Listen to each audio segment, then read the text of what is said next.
أعوذ بالله من الشيطان الرجيم.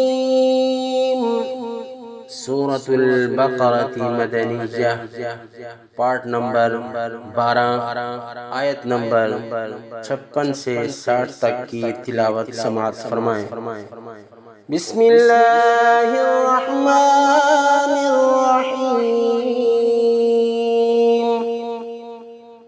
ثم بعثناكم من بعد موتكم لعلكم تشكرون.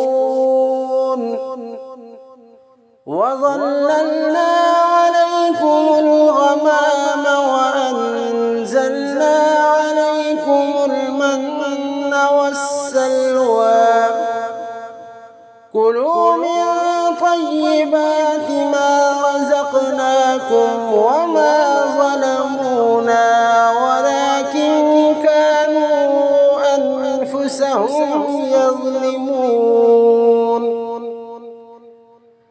وإذ قلنا ادخلوا هذه القرية فكلوا منها حيث شئتم رغدا وادخلوا الباب سجدا وقولوا حطة نغفر لكم خطاياكم وسنزيد المحسنين.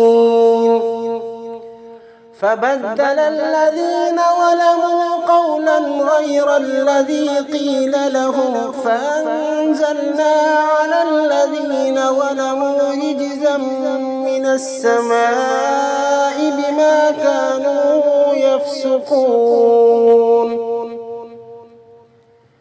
وإذ استسقى موسى لقومه فقلنا اضرب بعصاك الحجر فانفجرت منه 12 عينا قد علم كل أناس مشربهم.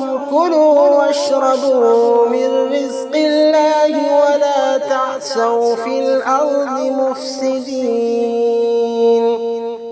صدق الله العظيم.